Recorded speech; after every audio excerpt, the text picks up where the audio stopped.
Security provide केली. आताच्या operation सिंदूर मध्ये पाकिस्तानने जो फोन केला त्यामुळे त्याला अन्न जाण्यासाठी जेवढं त्याला वर यावं लागेल तेवढंच, बाकीचं त्याला काही गरज पडत नाही. अशा INS Aryan गाडी नेव्ही वाटतो. पण नेव्हीला हवा अजून एक एअरक्राफ्ट कॅरियर जो की गेल्या 60 वर्षांमध्ये कुठच्याच सरकारने त्याने दिलेला नाही. त्यांना नेहमी सांगितलं जातं की अंदमान आणि निकोबार ही बेटा आहेत ना त्यांचा वापर करा आणि अंदमान निकोबार हे न बुडणारे एअरक्राफ्ट कॅरियर त्याचा तुम्ही फायदा घ्या. नेव्ही सुसज्ज आहे, आर्मी सुसज्ज आहे, एअरफोर्स सुसज्ज आहे. प्रॉब्लेम होता बिल, कॅपॅसिटी होती, प्रॉब्लेम होता बिल. 26/11चा हल्ला झाला, त्याच्यानंतर बिल नव्हतं, हल्ला करण्याची उमेदच नव्हती. मला असं वाटतं की ऑपरेशन सिंदूर विषयी ज्यावेळेला मी बोलतोय ना त्यावेळेला आपल्याला सगळ्यांना माझ्यापेक्षा जास्त ऑपरेशन सिंदूर विषयी माहिती असते. त्याचं कारण ऑपरेशन सिंदूर विषयी जितकं न्यूज मीडिया कव्हरेज झालंय त्यातलं तुम्ही मला गोष्टी ऍड करू शकाल की हे जरा हे राहिलं किंवा हे राहिलं. पण मला ऑपरेशन सिंदूर विषयी काही गोष्टी सांगायच्या की ज्या कदाचित आपल्या विचारात आल्या नसतील की ऑपरेशन सिंदूर मध्ये आपण फक्त 40 ठिकाणी बॉम्बिंग नाही केलं. What the media has covered is only the operational aspect of it. की कुठचा बॉम्ब टाकला, कुठे टाकला, कुठच्या विमानाने टाकला वगैरे. ऑपरेशन सिंदूरमुळे आमूलाग्र फरक घडलाय भारताच्या मिलिटरी पॉस्चरिंगमध्ये. मला त्याविषयी सांगितलं. आतापर्यंत काश्मीर हा भारताची प्रॉब्लेमॅटिक गोष्ट होती. आता काश्मीर ही पाकिस्तानसाठी प्रॉब्लेमॅटिक आहे. ऑपरेशन सिंधू आतापर्यंत पाकिस्तान असं सांगत होतं की हे जे दहशतवादी आहेत ना यांच्याशी काही आपलं घेणं देणं नाही.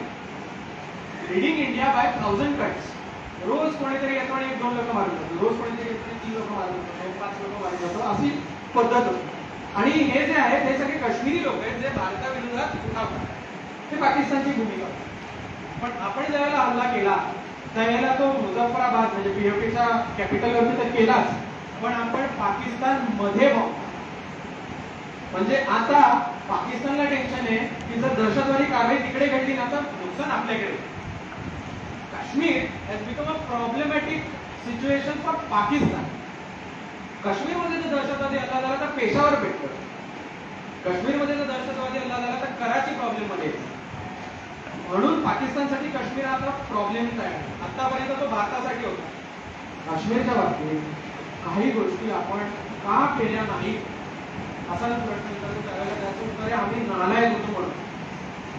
अक्षरशः त्याला दुसरं उत्तर नाही. 370 कलम आम्ही का हटवलं नाही याचं उत्तर आहे की त्याचा भारताच्या राजकारणावर परिणाम होईल म्हणून आम्ही 370 हटवलं नाही. नाहीतर डॉक्टर बाबासाहेब आंबेडकरांना ते 370 यायलाच नको. काश्मीरच्या बाबतीमध्ये आम्ही हा आझाद काश्मीर नावाचं जे भांडवल आहे की जे नाही पाकिस्तानात आहे नाही तर भारतात आहे हे आम्ही इतके वर्ष का सहन करतोय हेच मला कळतं. टोपोग्राफिक जिओग्राफिकल रिझन्स आहेत, पण पॉलिटिकली ते आम्ही का सहन करतोय भगवान. सातत्याने पाकिस्तान आम्हाला सांगत होता की जर तुम्ही पाकिस्तानवर हल्ला केला ना तर प्रॉब्लेम होईल कारण आमचं यांच्याशी काही घेणं देणं नाही, मग आपण दोघे न्यूक्लिअर पॉवर आणि मग युद्ध करू. दिस ब्लफ गॉट कॉल्ड. हे ब्लफ आपण पाकिस्तानचं उघडलं की असं काही नाही, जर दहशतवादी कारवाई झाली काश्मीरमध्ये तर आम्ही तुम्हालाही तितकंच गुन्हेगार धरू आणि तुमच्यावरती हल्ला करू. आणि हे पाकिस्तानी जनरल्सनी प्रूव्ह केलं. ज्या वेळेला मरकज सुभानल्ला म्हणजे जैश ए मोहम्मदच्या हेडक्वार्टरवरती आपण ऑपरेशन सिंदूरमध्ये बॉम्ब टाकला त्यावेळेला त्यांच्या जनाज्याला पाकिस्तानी आर्मीचे लोक आले. त्यांनी हे दाखवून दिले की पाकिस्तानी आर्मी आणि टेररिस्ट एकच आहे. So now we are justified to kill the Pakistan. दुसरी गोष्ट भारताने पाकिस्तानचं न्यूक्लिअर ब्लफ उडवला. पाकिस्तान सतत असं म्हणायचं की जर तुम्ही आपल्याशी युद्ध केलं तर आम्ही अणुबॉम्ब टाकू. जगाची बोटं तोडली ना त्याच्यानंतर शाहिस्ते खानाला झोप लागत नव्हती, पडून येतो. ती घातलेली असतात तो तोडून येतो. हा कुठूनही प्रकट होतो, कधी गायब होतो. त्याच्याकडे भवानी तलवार आहे, हा काही करू शकतो, कधी काही कुठूनही माझ्यावर हल्ला होऊ शकतो. ही शत्रूला शिवाजीची सातत्याने वाटणारी भीती आहे. तशी पाकिस्तानला भारताविषयी सातत्याने आता वाटणारी भीती आहे की हे कधी यांना काही बॉम्ब टाकतात. त्यामुळे पाकिस्तानचं न्यूक्लिअर ब्लफ आपण उद्ध्वस्त केलं. पाकिस्तानला आपण जर ठरवलं, भारताने जर खरोखरीच ठरवलं आणि 31 ठिकाणी न्यूक्लिअर बॉम्ब टाकले, भारताने टोटल किती न्यूक्लिअर बॉम्ब आहेत? 180, 180 साधारण जे ऑफिशियल सांगतात ते. यातले 30-31 बॉम्ब टाकले तर जगाच्या नकाशावर पाकिस्तान हे राज्य खलास किती वरती वगैरे सोडा, राज्यच दिसणार म्हणजे राष्ट्रच दिसणार, इतकी भारताची ताकद आहे. पण पाकिस्तान आम्हाला घाबरवत होतं की मी बॉम्ब टाकेल, मी बॉम्ब टाकेल. या राष्ट्राकडे 180 न्यूक्लिअर बॉम्ब आहेत, त्याला एक छोटं कुत्र घाबरवत आहे की मी न्यूक्लिअर बॉम्ब टाकेल. हे फ्रॉड हा जो होता काय असतं, आपण ज्यावेळेस चॅलेंज गेम खेळतो ना, त्यांचा चॅलेंज ब्लफ त्याला म्हणतात हा गेम खेळतो, हे तशी काही सिच्युएशन आहे की वर 3 राहणार, मग तुम्ही नाही उचलत, मग अजून तो 3 राहणार लावतो, अजून 3, टोटल कॅट मध्ये 4 आहे ना, अजून उपर 3, उपर 3, उपर 3, अरे 12 राहण्या लावल्यात त्यांनी फक्त. हे मलाही कळतं की एवढ्या राहण्या याच्याकडे नाहीये, हे कॅट मध्येच नाहीये, पण उपर 3, कारण हिंमत आहे ना तेवढी. ब्लफ, मग हा ब्लफ फॉलो करायला एकच करायला लागतं, कधीतरी एक पान उचलावं लागतं, ही राणी निघेल सुद्धा, पण हे रिस्क घ्यावं लागतं. ऑल आउट ब्लफ, कदाचित पाकिस्तानी अणुबॉम्बचा वापर केलाही असता, पण ते नाही करणार, हा ब्लफ फॉलो आउट झाला. तुम्हारे में इतनी हिम्मत नहीं है कि तुम हमसे जंग छेड़ पाओ.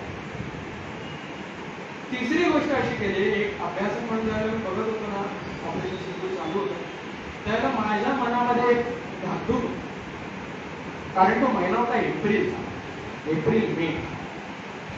उत्तरेकडे वाटणारी जी अभेद्य तटबंदी आहे ना हिमालयाची, ती उन्हाळ्यामध्ये इतकी अभेद्य नाही. असं म्हणतात की जशी जाळी आहे ना ती भोकळ ऍक्च्युअली नाही येत येणार, पण तरी एक चान्स आहे. तसे हिमालयन पासेस चायनासाठी हे एप्रिल मेच्या महिन्यामध्ये उघडले असतात. आणि पाकिस्तान सातत्याने आम्हाला हे घाबरत होतं की युद्ध झालं तर फक्त पाकिस्तानची होणार नाही, 3.5 अधिक अर्धी अशी फ्रंट आहे. म्हणजे काय, एक पाकिस्तान, एक चीन, एक बांगलादेश, एक रेड कॉरिडॉर माओइस्ट आणि भारतामधली मुस्लिम जनसंख्या. हाही ब्लफ फॉलो आउट झाला, कारण चीनने पाकिस्तानची साथ दिली नाही ना, बांगलादेशने दिली. बांगलादेशने किंवा केला तरी त्यांच्यात ताकद नाही भारताशी पंगा घेण्याची. भारताचं BSF दिलं फॉर बांगलादेश, त्यामुळे बांगलादेशही काय करू शकला नाही. रेड कॉरिडॉर तर सरकारने सांगितलं पुढच्या वर्षीपर्यंत आम्ही खलासच करणार. आणि भारतातले मुस्लिम लोकांनाही लक्षात आले की हे पाकिस्तानी लोक भिकारचोट लोक आहेत, यांच्याशी काय आहे, आपल्याला काही मदत नाही करणार. त्यामुळे चारही फ्रंटचं ब्लफ या कारवाईतून उघडलं. अजून एक ब्लफ होतं, अजून एक उपरची, की चायनीज मिसाईल सिस्टीम ह्या भारतीय सैन्यापेक्षा खूप ताकदवार आहे. HQ-9 सिस्टीम लाहोरच्या कॅन्टोन्मेंट मध्ये उभी असताना आपण उपस्थित, त्यांचे रडार्स आपण होते तिथे नाही केले. त्यांच्या रहीम यार खान बेसच्या एअरफील्ड वरती बॉम्ब टाकला. F-16 लपून जिथे उभी केलेली होती त्या हँगरवर बॉम्ब टाकला. 12 पेक्षा जास्त F-16 आपण खलास केले पाकिस्तान. त्यामुळे हे ब्लफ फॉलो सातत्याने ऑपरेशन सिंधूर मध्ये फक्त मिलिटरी ऑप्शन नाही झालं, हेही लक्षात आलं पाकिस्तानच्या की we stand no chance against India. There is no possibility that Pakistan wins in a situation of armed conflict with India. ही वस्तुस्थिती निर्माण झाली. आणि अजून एक ब्लफ फॉलो आउट झालं, ते म्हणजे आतापर्यंतची ना आपली सगळी व्यवस्था जी होती ना, भारतीय सैन्याची जी व्यवस्था होती, म्हणजे ऑपरेशन सिंधूरमुळे पाकिस्तानचं जेवढं नुकसान झालंय ना, त्याहीपेक्षा मला असं वाटतं की भारताला फायदा जास्त झाला. सगळ्यात मोठा फायदा काय माहितीये का, 2 ठिकाणी बॉम्ब टाकले ना, हा खूप मोठा फायदा आहे. मनाला आपल्या आनंद व्हायला पाहिजे. एक म्हणजे मरकज सुभानअल्ला बहावलपूर, आणि दुसरं म्हणजे मुरीदपूर. म्हणजे बहावलपूरला जो बॉम्ब टाकणार आहे, मरकज हा जो शब्द ना ते बरोबर नाही. मरकज म्हणजे सत्य, दहशतवादी काय सत्य सांगतात, सगळं खोटच सांगतात. मरकज सुभानअल्लावरती बॉम्ब टाकणार, आणि दुसरा म्हणजे मुरीद केला बॉम्ब. मुरीद केला या अजमल कसाबचं ट्रेनिंग झालेलं. तुम मुझे बाहर ढूंढ रहे हो, मैं तुम्हारा इंतजार यहाँ पर. बरोबर त्या ठिकाणी बॉम्ब टाकला. दुसरी गोष्ट अशी झाली की भारताने टेररिझमच्या अगेन्स्ट नो टॉलरन्सची पॉलिसी घेतली, जी आजपर्यंत आम्ही का केली नव्हती याचं काही का नव्हती त्यांची नव्हती. आणि त्याहून मोठा आमूलाग्र फरक आमच्या विचारांमध्ये असतो की आतापर्यंतची सगळी मिलिटरी प्रणाली, सगळी मिलिटरी थॉट प्रोसेस ही डिफेन्सिव्ह. म्हणजे आपण एवढे ड्रोन अटॅक का थांबवू शकतो माहिती का? आपल्याकडे integrated air defence system S-400 400 kilometre थांबवू शकतो. आकाश एअर डिफेन्स सिस्टम 40 किलोमीटर थांबवू शकतो, 60 किलोमीटर थांबवू शकतो. त्याच्या खाली समर 20 किलोमीटर पर्यंत थांबवू शकतो. त्यातूनही आत आला तर आपल्याकडे गन्स त्यांच्यावर रडार डिरेक्ट ड्रॉप होतो आणि ड्रोन उडवतात. Integrated air defence system. S-400 नाही मारलं आकाश मारेल, आकाशने नाही मारलं समर मारेल, समरने नाही मारलं खालच्या बंदुका मारेल, बंदुकांनी नाही मारलं तर सैनिकांच्या हातांमध्ये अशा गन आहेत की ज्याच्याने ते उडवतात. Integrated air defence. यातलं जे समर मी म्हटलं ना, बाकीचं तर आहेच. समर हा एकदम 110% इंडियन जुगाड आहे. 110% इंडियन जुगाड आहे. गंमत आहे कसं ना, हे जी विमानांवरती सगळी मिसाईल्स लावतात नाही काय सातत्याने लावलेलीच नसतात. ती क्रेट मध्ये बंद करून ठेवलेली असतात स्टोरेजवर आणि त्यांचं एक शेल्फ लाईफ असतं. त्या संपलेल्या मिसाईल्सचा वापर करून, त्यांचं शेल्फ लाईफ ज्यांची एक्सपायरी आलेली आहे अशा मिसाईलचा वापर करून भारतीय जुगाड लावून रेडार लावून त्याला आपण एक अशी डिफेन्स प्रणाली तयार केली की काय होईल, मिसाईलचा जो मारा करण्याची 40 किलोमीटरची क्षमता होती ती 20 किलोमीटर होईल. पण 20 किलोमीटरचं तर कव्हरेज मिळेल हा विचार करून आपण एक्सपायर झालेल्या मिसाईल्स किंवा एक्सपायर होत आलेल्या मिसाईल्स समर नावाच्या डिफेन्स सिस्टीमला लावून, ज्या रशियन मिसाईल आहेत त्या वापरून एक नवीन एअर डिफेन्स सिस्टीम तयार की जो 20 किलोमीटरचा आपल्याला कव्हरेज देऊ शकेल. एकदम इंडियन जुगाड. याला इंटिग्रेट केला बाकीच्या लोकांबरोबर आणि इंटिग्रेटेड एअर डिफेन्स सिस्टम तयार. आतापर्यंतची सगळी जी आपली थॉट प्रोसेस होती ही डिफेन्सिव्ह, ती रोखायचा कसा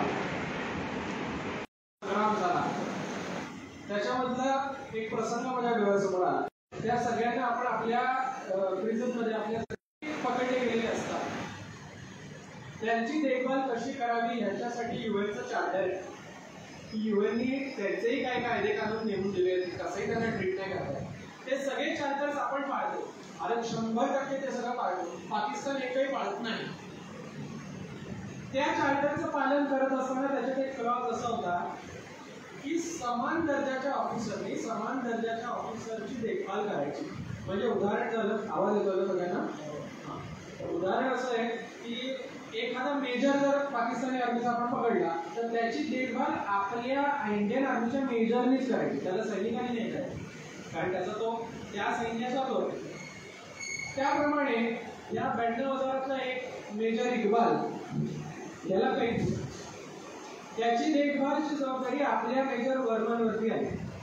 त्याची सगळी विचारपूस करत होते, बरोबर त्याला टेबल होते, औषध पाणी काही लागलं तर जेवणा पाण्याची सोय जी काय आहे ती त्यांची जी व्यवस्था होती ती मेजर वर्मा बघत होती. शिमला करार ज्यावेळेला झाला तर शिमला करार रँकिंग ऑफिसर जो सगळ्या हायएस्ट असेल तो बसणार असा ट्रेनमध्ये बसलेले होते. आणि आता मेजर हा चढला की शिटी वाजली आणि गाडी सुटेल आणि हे सगळे जे कोण सैनिक आपण पकडलेले होते ते पाकिस्तानात जातील. म्हणून हा बेड्या सोडवलेला जो मेजर इक्बाल आहे त्याच्याशी शेवटचा एक हँडशेक मेजर वर्मांनी केला. एक पद्धत असते त्यामध्ये, आता ते बरेच महिने भारताच्या कैदेत होते त्यामुळे थोडेसे संबंध ह्युमन टू ह्युमन जे असतात ते पण झालेले होते. त्यामुळे मेजर वर्मांनी शेवटचा एक हँडशेक केला की आणि म्हणाले चलो फिर मिलेंगे. मैत्री खात्यामध्ये आपण म्हणतो ना फिर मिलेंगे, तसं त्यांनी त्याला सेकंड केल्याने म्हणाले फिर मिलेंगे. हे वाक्य ऐकलेला सोडाने भरलेला आणि संतापलेला मेजर इक्बाल त्यांनी तो तसाच्या तसा हात धरून ठेवला मेजर वर्मांचा आणि म्हणाले फिर मिलेंगे लेकिन मिलेंगे मैदान जंग में. म्हणजे कुत्र्याची शेवटी वाकडी ती वाकडीच. इतके 92,000 आम्ही पकडले, 13 दिवसात त्यांना खलास केले तरी सोडाने धडधडलेला मेजर इक्बाल मेजर वर्मांना म्हणतोय की फिर मिलेंगे लेकिन मिलेंगे मैदान जंग में. मेजर वर्मांनी तो जीवनामध्ये घेण्यात येणार त्यावेळेला प्रत्येक लास्ट गोष्ट काउंट करते. म्हणून समजून घ्यायला पाहिजे की भारताची शस्त्रसज्जता आणि ऑपरेशन सिंधू. आता भारताची शस्त्रसज्जता म्हटल्यावर आपल्याला काय करायला पाहिजे, काय समजून घ्यायला पाहिजे. समजून एवढंच घ्यायला पाहिजे की युद्ध जर जिंकायचं असेल, युद्ध जर लढायचं असेल तर 2च गोष्टी कराव्या लागतात. 2 गोष्टी जमल्या की युद्ध जमतं. पहिली गोष्ट आहे म्हणजे capacity to fight. Capacity to fight म्हणजे काय? युद्ध लढण्याची ताकद असावी लागते. मग त्याच्यासाठी जी काय सामग्री लागेल ती सगळी पाहिजे. रणगाडी पाहिजे, बंदुका पाहिजे, तोफगोळे पाहिजे, गोळ्या पाहिजे, सुरुंग पाहिजे, विमानं पाहिजे, बॅटलशिप्स पाहिजे, तुमची नौका पाहिजे, नेव्हल शिप्स पाहिजे, सगळं पाहिजे. Capacity to fight. Capacity to fight असेल तर युद्ध लढता येईल. आणि दुसरं पाहिजे म्हणजे विल टू फाईट. लढण्याची इच्छा पाहिजे, लढण्याची हिंमत पाहिजे. गांधीजींची मला छोटीशी गोष्ट आठवते. गोष्ट अशी आहे की गांधीजी एकदा झोपलेले असताना एक लहान मुलगा त्याच्या आश्रमामध्ये खेळत होता आणि त्याच्या तो बघितलं नाही की बापू झोपले, म्हणून त्यांनी येऊन गांधीजींची पाय चेपायला सुरुवात केली. गांधीजी आपसुकच उठले आणि त्याच्या पाठीवर हात फिरवला आणि म्हणाले, बाळ कोण आहेस तू, काय करतोस?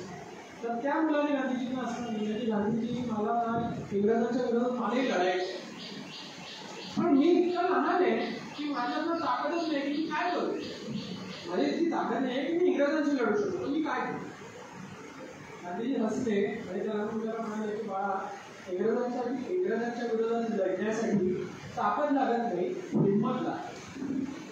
पुढचं युद्ध जिंकायचं असेल, पुढचं युद्ध लढायचं असेल तर पहिले लागते विल टू फाईट आणि दुसरे लागते कॅपॅसिटी टू फाईट. या दोन्ही तिथे एकत्र येतात ना. त्यावेळेला 1971 साली आपण बांगलादेश 13 दिवसात मोकळा करू शकतो. कॅपॅसिटी टू फाईट मिलिटरी होती आणि will to fight political will होती. ज्यावेळी हे दोन्ही एकत्र येतात त्यावेळेला भारताचं सैन्य अजिंक्य झालं. अरे कॅपॅसिटी टू फाईट म्हणजे काय? फाईट कॅपॅसिटी कुठून येते? 3 आयामांमध्ये माहिती आपल्याला. आर्मी, नेव्ही, एअरफोर्स, या तिन्हीमध्ये काय काय कॅपॅसिटी आहे किंवा काय काय कॅपॅसिटी असायला पाहिजे त्यानुसार त्यांचं सगळं गणित बदलत असतं. ही जी कॅपॅसिटी आणि विल मी म्हणतोय ना, याची तुम्हाला काही एक उदाहरणं देतो म्हणजे तुमच्या लक्षात येईल की काय सिच्युएशनमध्ये आपण होतो आणि काय सिच्युएशनमध्ये आपण आहोत. हिंदू मनावरती, भारतीय मनावरती जर पुढच्या पराजयाचा सगळ्यात मोठा डाग आहे तर तो 1962च्या चीनच्या युद्धाचा. आम्हाला अजूनही ते पोचलं दुःख आहे. आम्हाला माहिती आहे की आमचा सपाटून पराभव झाला. जसं पानिपताच्या युद्धाचा आमच्या मनाला डाग आहे, जसा पद्मिनीच्या जौहराचा आमच्या मनाला डाग आहे, जसा देवगिरीच्या किल्ला पडला ह्याचा आमच्या मनाला डाग आहे, तसा 62चा डाग हा हिंदू मनाला, या भारतीय मनाला कायमस्वरूपी राहिला. कारण सातत्याने आमचा पराजय झाला, सपाटून आम्ही झालो. म्हणून आम्ही त्याच्यातून शिकलो का, पुढे झालं का, पुढे झालं का. तर वस्तुस्थिती काय माहिती का, भारतावरती झालेला सगळ्यात मोठा दहशतवादी हल्ला कुठचा होता? 26/11 मुंबईचे जे दहशतवादी होते त्यांनी कसाबने घेऊन ते गोळीबार केला, बेछूट गोळीबार, 234 लोकं मारली आणि अनेको त्यांना जखमी झाली आणि मनावरती त्याचा जो परिणाम आहे तोही मोठा आहे. इमोशनल इम्पॅक्ट हाही मोठा आहे. 26/11च्या नंतर आपण काय केलं? काही न मिळालेल्या उत्तरांपैकी 26/11च्या नंतर आपण काय केलं? वस्तुस्थिती आपण पाहिली केली. आपण पाकिस्तान बरोबर 26/11च्या हल्ल्याच्या दोषींविरोधात तक्रार केली. इंटरनॅशनल कोर्टमध्ये गेलो, इकडे गेलो, तिकडे गेलो, पाकिस्तानची रक्षा करण्याचा प्रयत्न केला. वस्तुस्थिती 26/11 नंतर विल टू फाईट नव्हती, लढण्याची उमेदच नव्हती.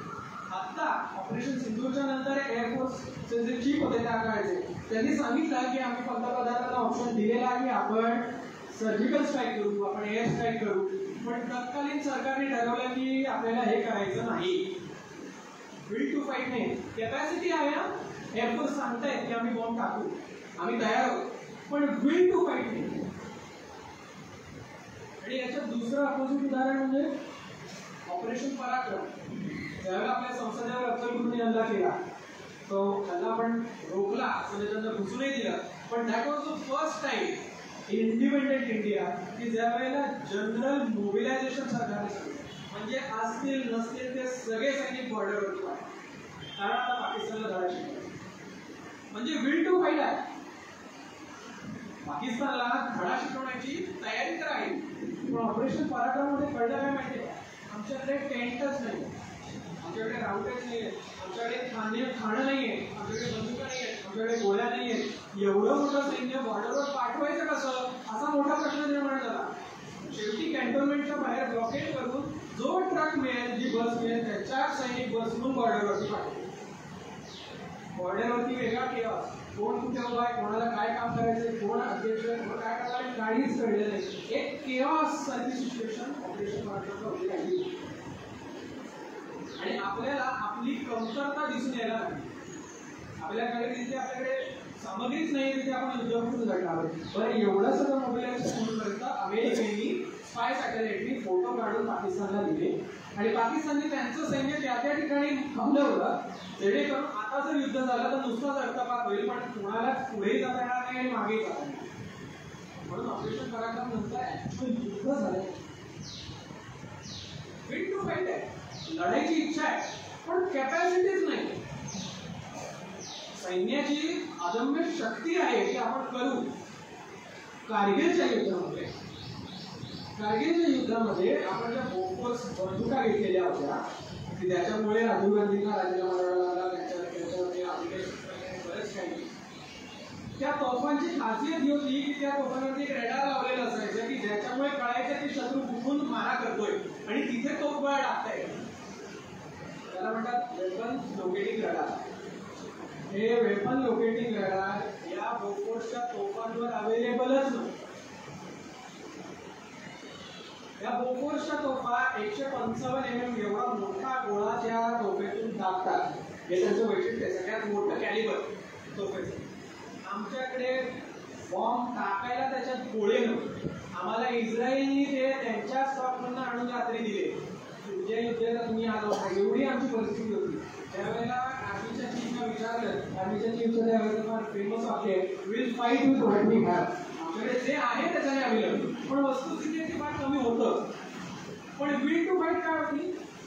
200 मीटर उंच वरती कड्यावर बसलेला शत्रू ज्यांनी अशा मशिनरी लावलेल्या आहेत की 1 सेंटीमीटर स्क्वेअरचा एरिया सुद्धा त्याच्या नजरेतून चुकणार नाही असं माहिती असताना की गेलो तर गोळ्याच बसणार आहेत असं माहिती असताना आमचे सैनिक दिल मागे मोर म्हणत घुसत त्यांच्यावरती त्यांच्या बंकरमध्ये ग्रेनेड टाकून स्वतःच्या आयुष्याची पर्वा न करता कारगिल युद्ध लढत होते. वस्तुस्थिती आहे, कॅपॅसिटीमध्ये आपण लॅगिंग होतो, इंटेलिजन्स कॅपॅसिटीमध्ये लॅगिंग होतो. कारण बरेच महिने कळलंच नाही की कारगिलमध्ये घुसखोरी होती. लोकल्सनी सांगितलं त्यावेळेला आम्हाला कळलं की इथे ही शिखरांनी ताब्यात घेतली. विल टू फाईट आहे, कॅपॅसिटी नाही.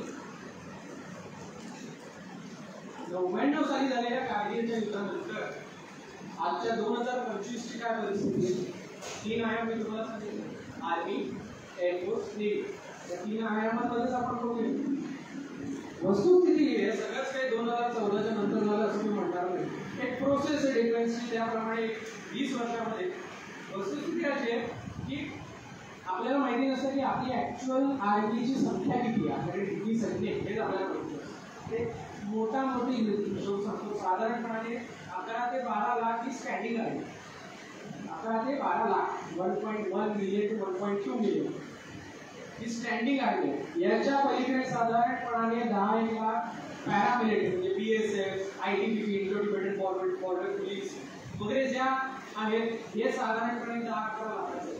त्याच्या पलीकडे आपल्याकडे स्पेशल फोर्सेस, त्याच्या पलीकडे आपल्याकडे कोस्ट गार्ड वगैरे, त्याच्या पलीकडे आपल्याकडे होमगार्ड आहे, त्याच्या पलीकडे आपल्याकडे असे फोर्सेस साधारण 5 लाखाच्या आसपास की जे वर्षातनं 3 ते 4 महिनेच मिलिटरीची सेवा करतात. बाकीचे महिने ते सिव्हिल ऑपरेशन्स मध्ये असतात. त्यांना रिझर्व्हिस्ट म्हणतात. वेळप्रसंगी त्यांना बोलवले.